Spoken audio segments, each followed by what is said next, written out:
Hello again. This video will take you through the John Deere 960 Field Cultivator. In terms of detail and of the toys I've built, this is probably one of the most incredible toys I've ever undertook. This is the one and only, and is a prototype.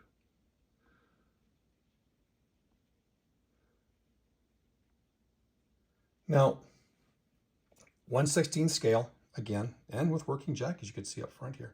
This, if you looked at the Ford disc video, the big one, the 242, that this toy is so big I could only move it in two dimensions, which is the front and back.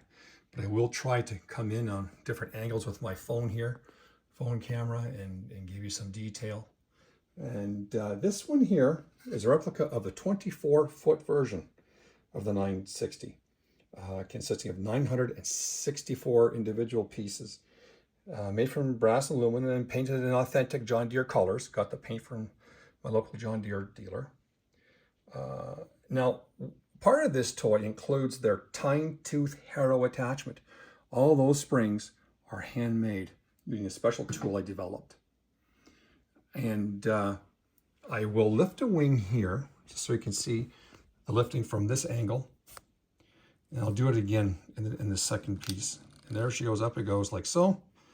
And it lands there like so, and gives you an idea of what the underside of this cultivator looks like, including the Tine Harrow attachment. And that is spring loaded, and it fully works, and is quite an impressive toy. This is just an impressive toy. It's only been displayed once at the Chatham show last year, Chatham, Ontario, and took many hours to build. I found one real toy. It wasn't at a John Deere, real cultivator. It wasn't even at a John Deere dealership. It was at AGCO, actually. Talked to the fellow, said I wanted to replicate this, and measured it all up, every piece of it, reverse engineered it to 1/16 scale, and this is what you see here today. To see this in person, and I have to admit, it's really sharp. I'm going to stop it here and turn it around like I did with the big Ford disc, and give you a different angle from the backside. There we are.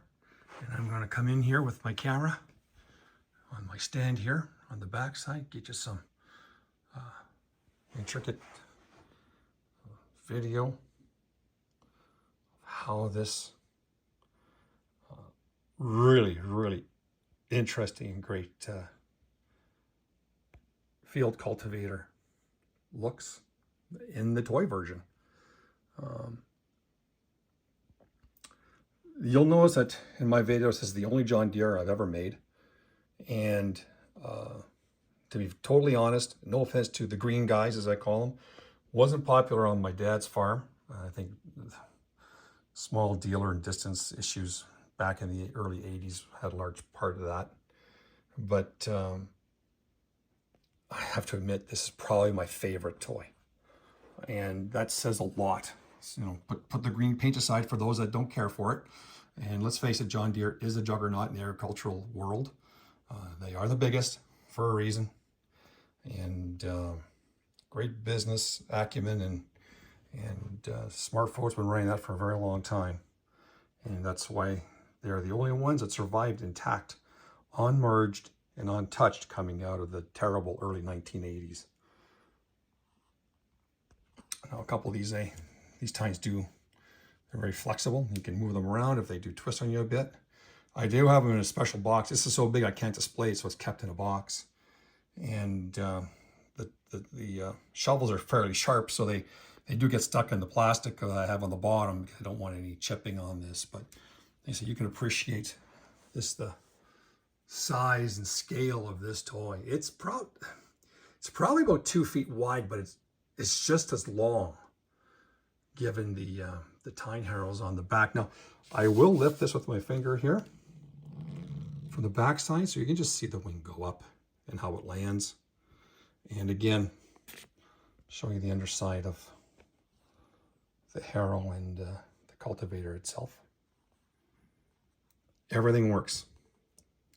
Everything works. Even the height adjustment over here.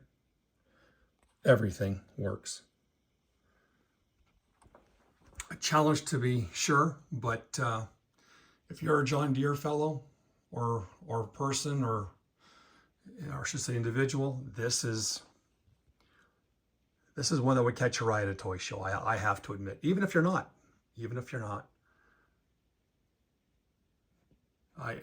One word to describe this, when I look at all the toys I've built, this one is magnificent. It's just one toy to be seen in person. And maybe if I hit some toy shows in the future, you'll be able to have a look at it firsthand. I hope you enjoyed this video of a very unique and very rare toy, highly detailed, and is actually probably one of the nicest ones in my collection. Thanks once again, and until next time.